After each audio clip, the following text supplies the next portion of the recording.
Production support for In Focus is provided by Smithville, a locally owned business serving central and southern Indiana since 1922, with residential and business internet, voice, and security services.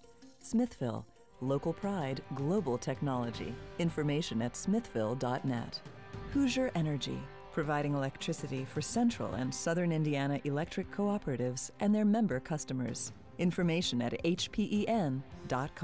And by viewers like you. Thank you. The Obama administration plans to implement a strong education plan by providing more jobs for teachers and create a foundation for long-term prosperity. However, budget cuts have occurred to almost every public program. Yet that's not the case in Indiana's education system. The Hoosier State now spends more than half of its state budget on education. But where exactly is this money being put, and has this large amount of funding enhanced Indiana's education system? Find out tonight as we put public K-12 education in focus.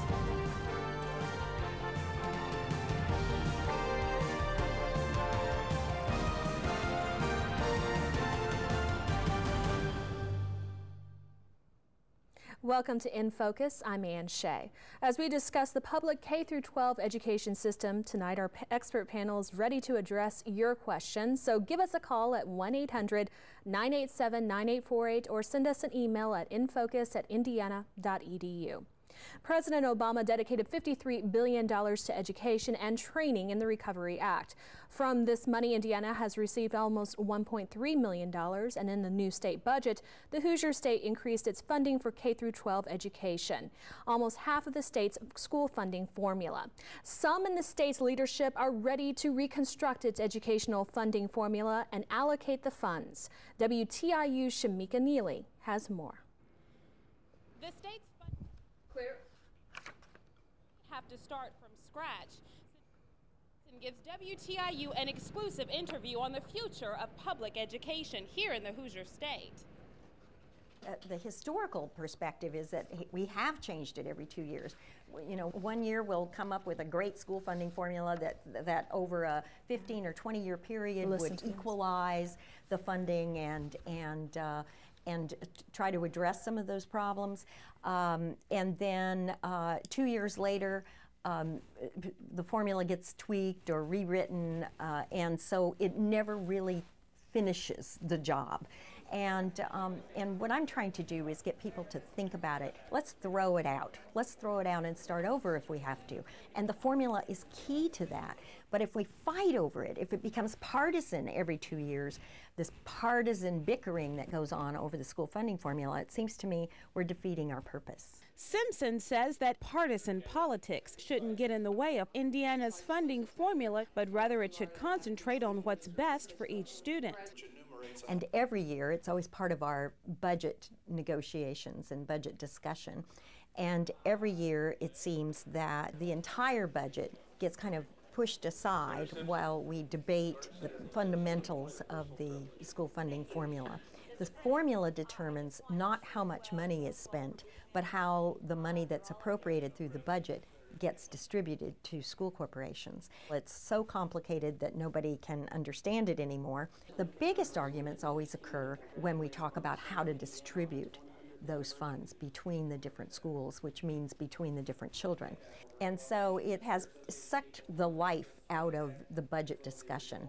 And so what I've tried to do is encourage the legislature and the state of Indiana to put together this study commission that will take the next 2 years before we have to redo the school funding formula again, to come up with the right formula that is fair, that is equitable, that addresses all the problems that I've mentioned. Simpson is optimistic state lawmakers will rise to the occasion, and she thinks it's beneficial to incorporate alternative schools in the discussion, but she cautions against losing sight of public school problems. This society was built on a public school system, and we should support it and not take resources away.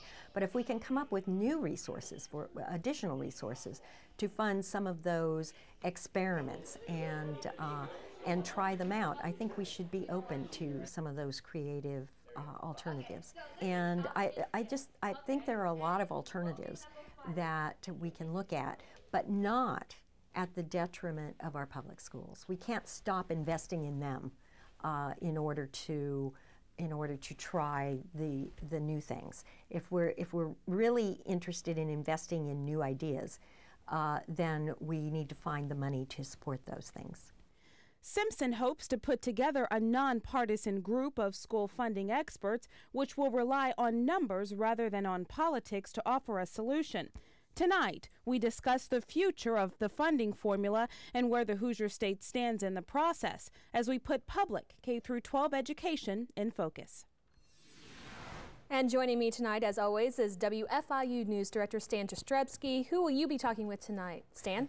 And in just a few minutes, we'll talk with Brian Smith. He's the superintendent of Hamilton's Southeastern Schools on the northeast side of Indianapolis.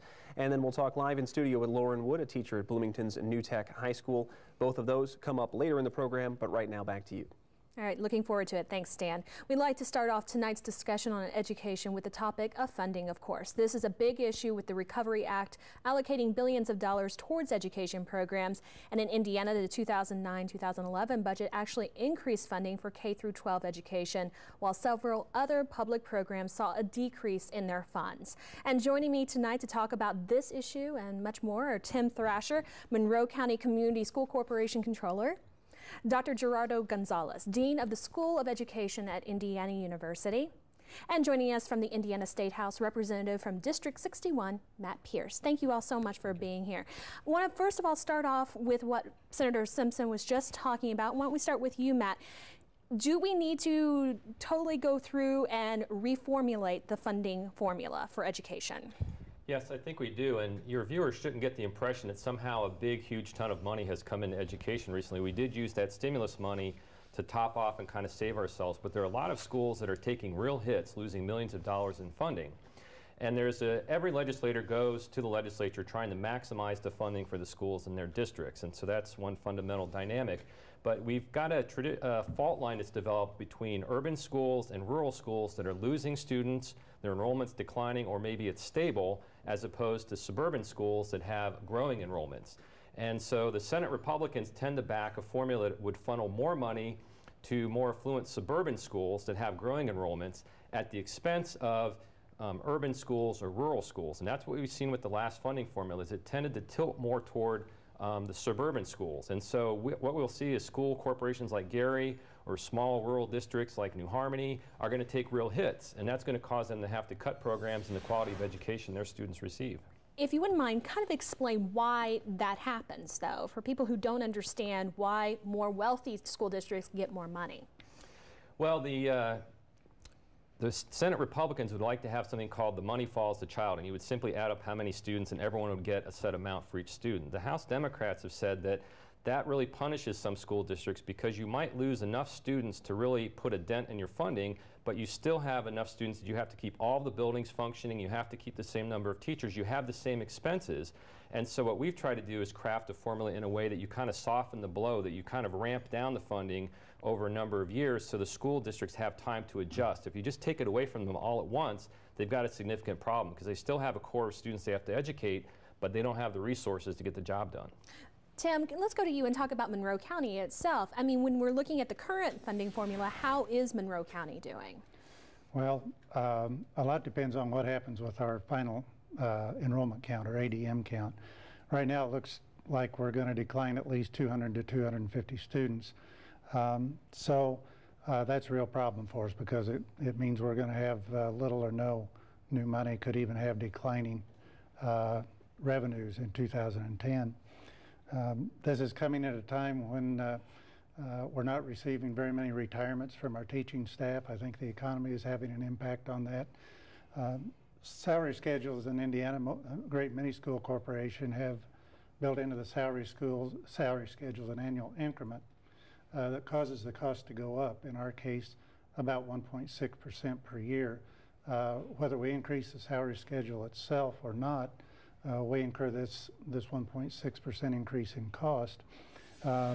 If we have enough teachers retired to offset it, then we're not hurt by it. But with the difficult economic times that we're facing now, we're not having enough retirements to offset that. So that comes in a year when the school funding formula was, the increase statewide was probably less than it's been in many, many years just because of the economic situation. Okay. And we have sort of a perfect storm of situations that come together that are going to cause us problems. We're going to talk more about this, I know, and get Gerardo as well.